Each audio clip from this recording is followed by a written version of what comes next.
მოგესალმებით. მე ვარ ია ანთაძე და თქვენ უყურებთ პოდკასტს ციტატა. პოდკასტის დღევანდელი ეპიზოდის ციტატა ასე ჟღერს: ბავშვის სათავეა, საწყისია დიდი ადამიანისა. ციტატა ეკუთვნის მე-19 საუკუნის ქართველ მწერალს და საზოგადო მოღვაწეს ილია ჭავჭავაძეს. სანამ მთავარ სათქმელზე გადავალ, ტრადიციულად გთხოვთ, რომ გამოიწეროთ ჩემი არხი ციტატა ია ანთაძის ონლაინ დღიური. მიმდინარე კვირა გამორჩეულია, აღდგომის კვირაა. ამიტომ გადავწყვიტე, რომ სწორედ ახლა ამ კვირის გადაცემებში ჩემი ძველი დაპირება შემესრულებინა და თქვენთვის მეამბა ძალიან დიდი ადამიანის მიტროპოლიტ ანტონ სუროჟელის ბავშვობის და სიყმაწვილის წლების შესახებ.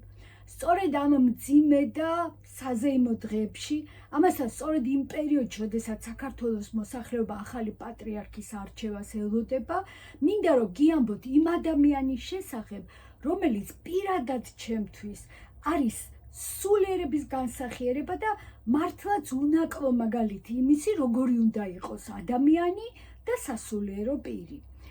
ადრე გითხარით, მაგრამ ახლაც შეგახსენებთ, რომ ანტონ სუროჟელი იყო შოტლანდიის აბერდინის უნივერსიტეტის საპატიო დოქტორი, კემბრიჯის ღვთისმეტყველების ფაკულტეტის საპატიო დოქტორი და ასევე მოსკოვისა და კიევის სასულიერო აკადემიების საპატიო დოქტორი. 1973 წელს 59 წლის ასაკში მან ვრცლად უპასუხა კითხვებს თავისი ბავშვობის და სიჭაბუკის წლების შესახებ. და ეს ინტერვიუ პირველად 1991 წელს, ანუ ჩაწერიდან 20 წლის შემდეგ გამოქვეყნდა ჟურნალში ნოვი მირ.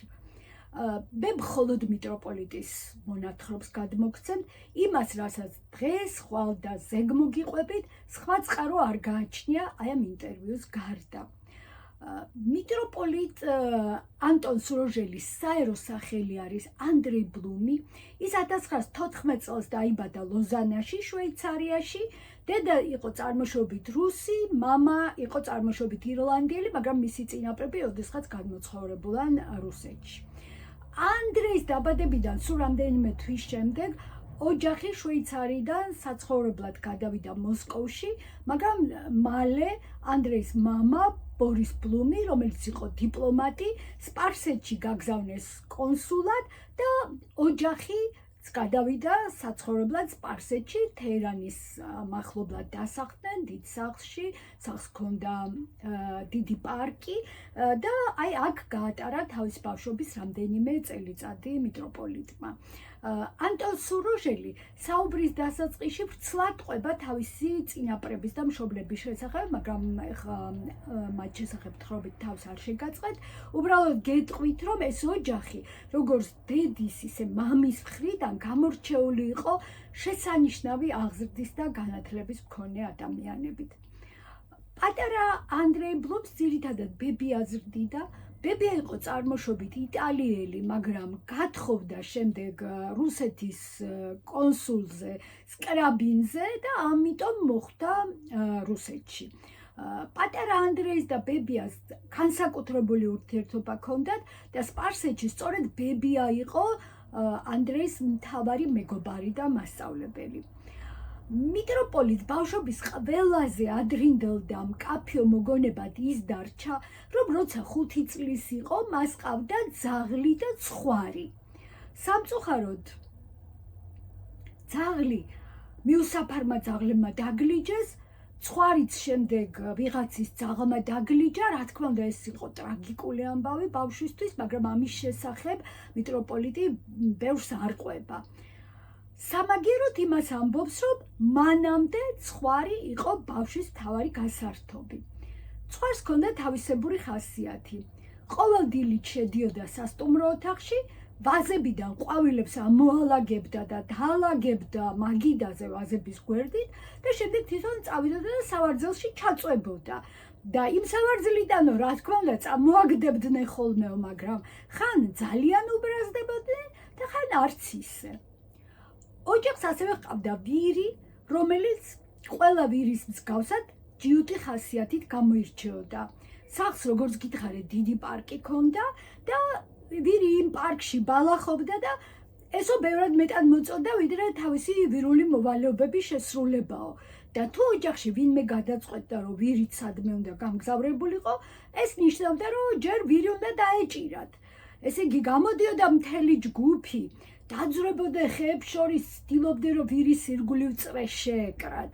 და აი ესე საათნახევრიანი დაახლოებით გაცხოველებული ნადირობის შემდეგ, როგორც იქნებოდა ვირს დაიჭერდნენ და ცდილობდნენ რომ მისთვის დაერგათ უნაგირი, მაგრამ საქმე ამით არ მთავრდებოდა, იმიტომ რომ ვირმა ისწავლა რომ თუ მოასწრებდა და მიწაზე ზურგით დაწვებოდა, უნაგირის დადგმა გაძნელდებოდა და ასეც იქცეოდა.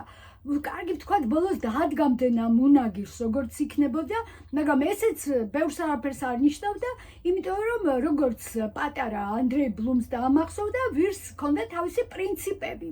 ციტატა: თუ მისგან ერთი რამ უნდოდათ, აუცილებლად მეორეს გააკეთებდა. ამიტომ თუ გინდოდათ რომ ადგილიდან დაძრულიყო, ისე უნდა მოქცეულიყავით თითქოს გინდოდათ რომ არ განძრეულიყო.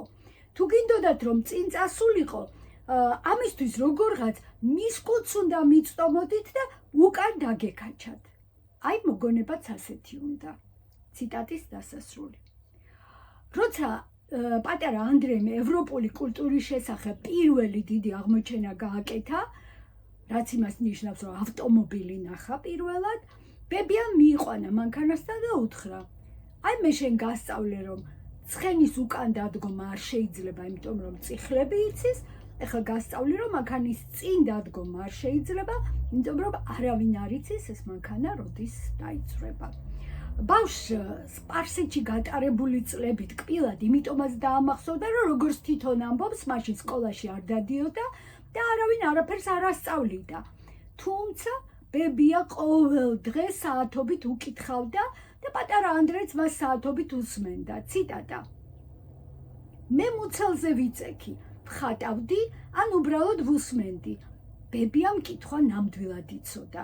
ჯერ ერთი ლამაზად კითხულობდა. მერე კიდევ ზუსტად ხვდებოდა, სად უნდა შეჩერებულიყო იმისთვის, რომ ჩემთვის დრო მოეცა, გამეაზრებინა, რაც წაიკითხა და როგორღაც ჩემი რეაქცია გამომეხადა. ციტატის დასასრული. კითხვას რომ დაასრულებდნენ, ბებია და შვილიშვილი პარკში გადიოდნენ სასეირნოდ და ბებია წამოიწყებდა ხოლმე საუბარს იმის შესახებ, რაც ახლახანს წაიკითხეს და ეს საუბრები იყო იმის საფუძველი, რომ წაკითხული არ დარჩენილიყო გართობად და ეს წაკითხული გამხდარიყო ბავშვის განათლების ნაწილი და როგორც მიტროპოლიტი ამბობს, ეს ასეც მოხდა. 1920 წელს სპარსეთში შეიცვალა მთავრობა და ამის შემდეგ დედამ, ბებიამ და ანდრეიმ დატოვეს სპარსეთი, მამა იქ დარჩა იმჯერად და ესენი კი დასავლეთისკენ დაიძრნენ. მათ ჰქონდათ დიდი ბრიტანეთის საცხოვრებელი ვიზა, მაგრამ ვერ ჩააღწიეს ბრიტანეთამდე მაშინ. ოჯახი, ეს სამი ადამიანი მგზავრობდა ხან ცხენით, ხან ეტლით, გზა იყო რთული, არ ჰქონდათ საჭმელი, არ იყვნენ არანაირად დაცულები და ყაჩაღები ყველას ძარცვავდნენ. პატარა ანდრეი გზაში ჭირვეულობდა და 6 წლის იყო, ჭირვეულობდა, საჭმელს ითხოვდა და აი მაშინ დედამ გადაწყვიტა, რომ ბავშვის ყურადღება როგორღაც პაპიროსით გაეფანტა, მისცა მას მოსაწევი და ეს 6 წლის ბიჭმა 3 ღერი აცოდვილა და მე მიხვდა, რომ ეს არ იყო არც გასართობი, არც საჭმელი და როგორც თვითონ ამბობს, ამის შემდეგ ცხოვრებაში არასდროს აღარ მოუწევია. იმის გამო, რომ ოკეანე იყო დანაღმული, ოჯახი ევროპაში გაემგზავრა ინდოეთიდან. გემი იყო იმდენად ძველი, რომ მგზავრები გააფრთხილეს, თუ ქარიშხალი ამოვარდება, ვერცერთი ცოცხალი ვერ გადავრჩებითო და იმის გამო, რომ პატარა ანდრეი გონება ამ დროს უკვე სავსე იყო რობინზონ კრუზოს და სხვა მსგავსი თავგადასავლებით, ბავშვი იყო აღფრთოვანებული და ნატრობდა, რომ ნეტავ ეს ქარიშხალი ამოვარდნილიყო და ეს არ ესმოდა, რომ დედა რატო იყო სევდიანი, როცა წინ ესეთი თავგადასავალი ელოდებოდათ. მაგრამ ბავშვის ნატრა არ ახდა, 20 დღის შემდეგ გემმა მშვიდობით ჩააღწია ესპანეთამდე, ასე მოხვდნენ ესპანეთში და იქიდან გაემგზავრნენ პარიზში. პარიზში პატარა ანდრეის ელოდა ორი აღმოჩენა. პირველი ის იყო, რომ არსებობს თურმე რაღაც, რასაც ქვია ელექტრობა შეგიძლია რომ ლამფაკი არაა თუ არამედ ღილაკს თითი მიაჭირო და უცებ განათდება და კიდევ მიაჭერთიც და უცებ დაბნელდება. ეს მართლაც დიდი და გაუგებარი მოვლენა იყო მისთვის, როგორ შეიძლება ერთ წამში განათდეს და ერთ წამში დაბნელდეს. და ბიჭის გონება მიმწუდას ის გაიაზრა, რამდენი ნივთი დარჩა უფუნქციოდ, ლამპა თავისი შუშით, ფითილი, ნავთი და ასე შემდეგ. მეორე აღმოჩენამ ანდრეი კიდევ მეტად გააოცა. თურმე არსებობენ ადამიანები, რომლებიც შუა ქუჩაში დგანან და მათი გაჭყლეტა არავის არ შეუძლია. სპარსეთში მხოლოდ ის ჰქონდა ნანახი, რომ ქუჩაში დაქროდნენ ან ცხენზე ამხედრებული ადამიანები და ან ეტლები და ფეხით მოსიარულე ცდილობდა, რომ მათგან როგორმე თავისი სიცოცხლე გადაერჩინა, კედელს აეკრობოდნენ ხოლმე და თუ ესეც არ უშველი და მათრახს იწვნევდნენ, თუ ესეც არ უშველი და პირდაპირ გადაულიდა მათ ან ცხენი და ან ეტლი და თან მიაძახებდნენ ფეხებში რას გვედებიო. და აი მიდიან ანდრეი, დედა და ბებია ტაქსით პარიზის ვაგზლიდან ელისეს მინდვრების გავლით, ანუ დიდ ქუჩაზე მიდიან, ფართო ქუჩაზე, თითქმის ცარიელია ქუჩა და უცებ ბავშვი ხედავს, რომ შუა ქუჩაში ჩაშენებულივით დგას ადამიანი და არ იძვრის, არსად არ გარბის. და შეშინებული ბავშვი დედას ხელზე ეჭიდება და ეუბნება, დედა, უნდა გადავარჩინოთ. და ესე წარმოუდგენია, რომ რა კი მანქანით არიან, ეს კი მანქანა უნდა გააჩერონ, კარი გააყონ და უთხრან, მოდი ჩაჯექი, ჩაჯექი, სანამ ვინმე არ გაგჭყლიდა. და ამ დროს დედა მშვიდად ეუბნება, არა, ეს პოლიციელია. მე რა რომ პოლიციელია უკვირს ბავშვს, ვერ გაუგია რას ეუბნებიან. და დედა ამბობს, პოლიციელის ხელისხლება არ შეიძლება. და ანდრეი იწყებს ფიქრს, რა სასწაულია, ესე იგი თუ პოლიციელი გახდები, მთელი ცხოვრება ყველა უბედურებისგან დაცული ხარ.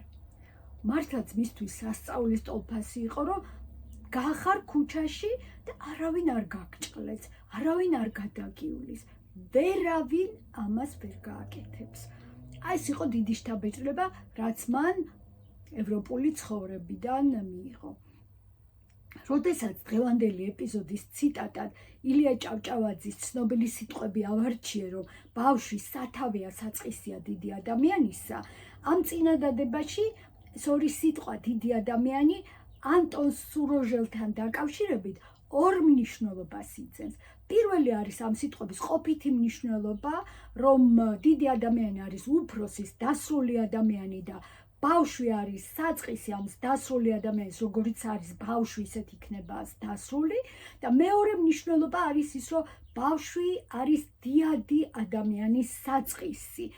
იმიტომ რომ პატარა ანდრეი ბლუმი სამყაროს თავისებური აღქმით, აი ამ თავის ფიქრებით, რომლებიც წიგნებით იყო ნასაზრდოები, მრავალფეროვანი გარემოთი, წესრიგით, რომელზეც ხვალ ვილაპარაკებთ, რომელიც ძალიან მნიშვნელოვანია, იუმორით და ერთდროულად მძიმე და ბედნიერი ბავშვობით, აი ბუნებრივი საფუძველი გახდა იმ განსაკუთრებული ადამიანისა, რომელიც მოგვიანებით აი მართლა სამაგალითო იყო ბევრი მართლმადიდებელი ქრისტიანისთვის. იყო სამაგალითო და არის სამაგალითო დღემდე. ხვალ გავაგრძელებ ანდრეი ბლუმის ბავშვობის ისტორიას და გიამბობთ მისი ცხოვრების ყველაზე მძიმე წლების შესახებ. ეს ის წლებია, როდესაც ანდრეი ბლუმი პარიზის ერთ-ერთ გარეუბანში, სკოლა-ინტერნატში სწავლობდა და ცხოვრობდა. ეხლა ხვალამდე გემშვიდობებით, გიტოვებთ ტრადიციულ თხოვნას, რომ გამოიწეროთ ჩემი არხი, ციტატა იანთაძის ონლაინ დღიური. დიდი მადლობა ყველას, ვინც ჩემთან ერთად ხართ და ამ არხის განვითარებაში მეხმარებთ.